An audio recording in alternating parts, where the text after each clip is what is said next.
Hello, this is Latoya of Infinitenature, and I am back with a new video on Sacred Contract Revisited Part 2. Hello everyone, this is Latoya of Infinite Nature, and I am back once again with a Part 2 of the Sacred Contracts book that I am currently reading. This book does take a while to get through. I've been focusing right now on chapter 8, where I am pretty much answering it's like a series of like 18 questions on all of your archetypes. It's like it's a lot of reflection. So I've been doing that. So far I've been in this book for like 2 months. So I was like, I think it's been 2 months. It's been a little over 2 months. That's how deep it is. Like when you're really delving deep into this book, it's going to take you a while to get through it. And this is the time. This is the time that I actually have been able to really get the most out of this book. And sometimes you may have to, if you're reading this or going to read this, you may find the same thing. But in this particular video, I'm going to be talking about the archetypes. And in chapter 4 of the book, that's the name of the chapter is Speaking Archetypes, Your Four Principal Energy Companions. And I'm reading this straight from the book. It says, archetypes are your energy guides to your highest potential, the fulfillment of the 5 stages of your sacred contract. You have 4 constant archetypes at work in your life: the child, the victim, the prostitute, and saboteur. And I'm not going to read everything, but from what I have read so far in this book, what I gather from this particular chapter is that we all have these 4 principal energy companions, and they're neutral until something in us activates them. And I can honestly say when I think of some of these archetypes, I get negative thoughts about them. I'm not even going to front. In some of the questions that Caroline asks, she asks you how you feel about the archetypes. What type of judgments you have when it comes to the archetypes. Are you happy that, how you feel about the archetype that you've been drawn to? So it's like, especially when it comes to like the victim and the prostitute and the saboteur, I can honestly say that I've had negative judgments when it comes to each one. And I may talk about those in the future, but for right now, I just want to focus on the fact that we all have these 4 in particular. So you will have 12 in total when you actually do this. Like I have 12 in total. 4 of them we all have in common. We all have the child, the victim, the prostitute, and the saboteur. Now, when you think of the child, I think of, I'm looking at this from my perspective. When I think of the child, I think of innocence. I think of imagination. I think of and think believing that the impossible is possible. Uh, I don't know if I just said creativity, but being creative. You know, children are to me are so fearless, and they just have very vivid imaginations, and it's just so full of life in their most purest. They're to me they represent the most purest form, one of the most purest forms of being here in the physical realm. Like children are that to me. So just think about it from that perspective. And in the book of Sacred Contracts, there's different types of child archetypes too. So there's levels to it. So you have like the wounded child, you have the divine child, you have the eternal child. So as you read the book and you read the archetypes descriptions, you may resonate with some and you may resonate with others, or you may not resonate with any of those besides just a regular child one that we all have. And then you have the victim. The victim is, to me, when I think of a victim, somebody who has been taken advantage of, somebody who feels powerless, somebody who feels like they don't have any control, uh, somebody that may feel attacked in any way, shape, or form. somebody that's being targeted. You know, that's what I think of when I think of the victim.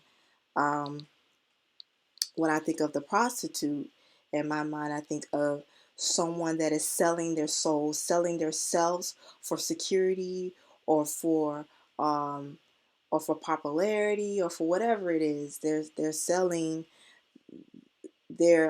selling themselves for approval or selling themselves.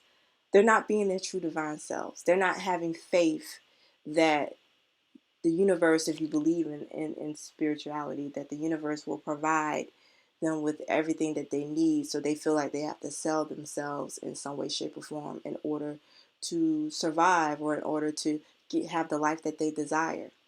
And then when I think of the saboteur, I think of when someone, you know, they're their own worst enemy. You know what I'm saying? They don't recognize that they're standing in their own way. That they love can be staring them right in their face, and they can, do what they do, everything to not be able to experience that love that is right in front of their face. Or they may have so many opportunities that come their way for their personal path, and for whatever reason they don't take advantage of it. They allow their mind, they allow negative self-talk to get in the way. They are too afraid to let go of things that no longer serve them, so they stay in it even though they know for a fact that they need to move on. To me, though, that's prostitute too, but that's also, to me, sabotage, self-sabotage, because you know better. It's like you know better, but you are not making the choice to do better. So you're sabotaging yourself. In my eyes, that's how I look at it. That's how I look at it for myself. So that's just a general description of those. It goes way more deeper into detail, because this is a video and I don't want to be too long-winded, because I can really be long-winded. I just wanted to give like a brief description of what it is from my perspective, and I feel like everybody has their own perspective. I'm just sharing what I'm getting from this book, and that I feel like, if you're into this type of stuff, that I highly encourage you to read it. And if it feels intimidating, like, don't even worry about it, you know? But even with these archetypes, even though some of them may bring up negative thoughts, there's always beauty in each of these. And that's what I like about this book, and what the author talked about in this book. About, when you think of the prostitute, that's the guardian of faith. That's another way of looking at it. That, through some of the experiences of where your prostitute may be activated, maybe you had to go to a particular experience to recognize your faith, to build your faith muscle. Or you have the child, which is the guardian of innocence, like things like that. So that's a positive way of reframing some of these things that I know I have looked at negatively when I first looked at the word, you know. And I think a lot of it has to do with some of the ways that it is placed in my chart, in the houses that some of these archetypes are in. That's why I may have a more negative standpoint of it. And like the victim is the guardian of self-esteem. That's definitely, the victim is definitely linked to self-confidence, self-esteem, power, things of that nature. So that's a positive way of reframing that. And as I mentioned before, the prostitute is the guardian of faith. And then the saboteur is the guardian of choice. So it's about having the power to make choices that will benefit you and benefit the collective as a whole. So that's pretty much just the basics of that. And chapter 5 talks about identifying your archetypal patterns. So with that being said, this was way easier for me to do. It was so much easier for me to pick my archetypes than before. And I think I mentioned it briefly, but I had a meditation. It was a meditation based upon relationships. And as I was in it, I was in the zone. And all of a sudden, I saw this image, and it was a very scary image. And I realized that it was the shadow, not really a shadow, it was my archetype. But I feel like my shadow was coming through, or maybe it wasn't. Who knows?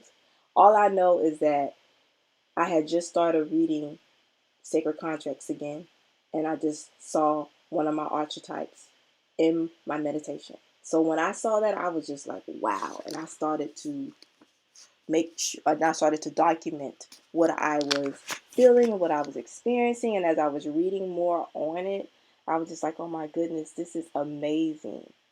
So even though it may feel scary, because it was scary at first, it's very insightful. It allows you to see yourself in a more objective way. And it supports, I know for me, in accepting all parts of me, even the parts of me that I hid from my own self. You know, that's the powerful thing of it. So I think I'm gonna be a little vulnerable and tell you all about what my archetypes are. So of course, like I said, I have all. I got the four. We all share the four, you know. But then I also have 8 that I chose. I'm not gonna tell you when I'm gonna list them. And I'm gonna say them in the order of the houses that it's in. Also, I'm not gonna go into deep detail about each one because that would take a long time. But I just wanted to, to share this with you. So I had the prostitute in my first house, which is very scary. It was very scary for me to have it in my first house. When I first saw that, it kind of bothered me because it's in your first. It's that your first house is your house of foundation. It's your house of family, tribe. Okay, so just put it like that. That was very uncomfortable for me to see. And the way that you are able you pick the houses is intuitively. So it wasn't like I just said, "Oh, this needs to go in this house and that needs to go in that house." Even though I did try it out to see if I guessed, the only one that I guessed properly was the 4th house, which I have the Queen archetype. So I had the first house is the prostitute archetype. The second house was my child, wounded child. Um, the third house was the rebel. The 4th house is queen. The 5th house is where the victim is. The 6th house is the advocate. The 7th house is the vampire. The 8th house is the student. The 9th house is the rescuer. The 10th house is the guide. The 11th house is the warrior. And the 12th house is a saboteur. To me, that's another awkward place to have something. You know, a saboteur in the 12th house, because that's unconscious. So sometimes I probably don't even realize that, like, it's really deep. I probably don't even realize that I'm sabotaging myself, you know. So if you're familiar with astrology, then the houses are based upon that, you know. The one that I really want to discover more about is the 2nd house, where my child archetype is, because that one is so foreign to me. All the other ones I can kind of see why it's there, but that one, it was like, man, I realized that I had been hiding from my own self when it came to my child archetype. Like, that was hidden, like, for real. So I really want to get acquainted with my child, more with my childlikeness, because it's there and it shows in different aspects of me. But at the same time, becoming a mother, I believe, has supported me in really connecting more to my childlikeness that I had before when I was a little girl. And your 2nd house is linked to your values. It's linked to finances. It's linked to your self-worth. It's linked to all of that.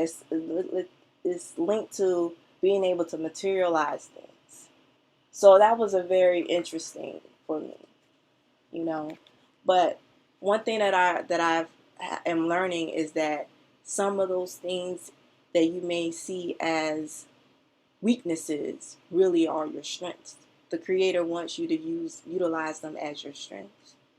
So as I begin to answer the questions in relation to the child in the second house of values, when I begin to really reflect on that, I see how it has supported me in really being great at imagination. I'm great at visualizing things. I'm great at imagining things. I'm great at manifesting things that I want to desire. When I begin to answer a lot of the questions in relation to this archetype, I was able to see how my vivid imagination and me being able to visualize and me getting lost in books, because getting lost in books, meaning being able to read books, so many books, helped me be able to imagine pictures in my mind, of like imagining the story being a movie, and how that transcended to me when it came to manifesting things. So in some ways, even though I feel so disconnected from this child archetype in the second house of values, at the same time, I see how it has supported me in having a vivid imagination. Now, I'm at a phase in my life where it's time to get out of hiding. It's time to be bold. It's time to truly see things materialize on an even larger scale. You know, so it's really, really, really deep. Um, so where I am right now, like I said, I'm in chapter 8 of just answering a series of like 18 questions on each of my archetypes, and in relation to the house that each of them are in. I mean, it's really amazing, and it's time consuming, but not in a, I don't want to, time consuming seems negative, but it's not negative, but it really takes some time. You don't want to rush yourself. I haven't been rushing myself, but I'm almost done. I'm almost done with archetype number 10, which is the guide in the 10th house of divine potential. So it's so interesting. I want to talk about that really quick. The divine potential, 10th house guide. The guide, in the most simplest terms, is, and I'm just going to take it straight from the book, so I don't get sidetracked. The guide takes a role of a teacher to a spiritual level, teach others through sharing your own experiences. The shadow is focused on financial gain. And mine is in the 10th house of divine potential. Divine potential is pretty much it's your highest potential, not divine potential, your highest potential. Ruled by Capricorn, it's what your sacred contract is prompting you to realize and recognize. So to me, makes so much sense. Like, I have such a desire to share a lot of my experiences when it comes to my life, when it comes to holistic health and wellness, and how it has impacted me on all 4 levels: mental, spiritual, emotional, and physical. There's so many ways that this makes so much sense to me. My biggest thing is getting out of my own way when it comes to being bold, not hiding, recognizing my worth, recognizing that I have so much to offer, so much to give, so much to share, and that people, no matter how many people may be listening or who may see me or hear me or whatever, that somebody's going to be inspired by it. I know that I'm here for a purpose that is beyond what I can even imagine. But to me, it makes sense that the guide is in my 10th house of the highest potential. So that's where I am right now. And that's where I'm going to stop at. because I've already been on this for a minute. It's almost going on 20 minutes. So I want to thank you all who have managed to stay all of this time and listen to me talk about sacred contracts. Thank you. And you can stay tuned. I will soon be making some videos um, linked to my raw vegan journey and things of that nature. But you can always keep up with me on social media at Facebook, the name Infinite Nature, or you can go to Instagram at Infinite Nature number one, with the actual number one, Infinite Nature one. Or you can go to Twitter, Infinite Nature one, or go to Tumblr at Infinite Nature. So stay tuned and have a wonderful day. Thank you for watching or listening. Thank you for listening.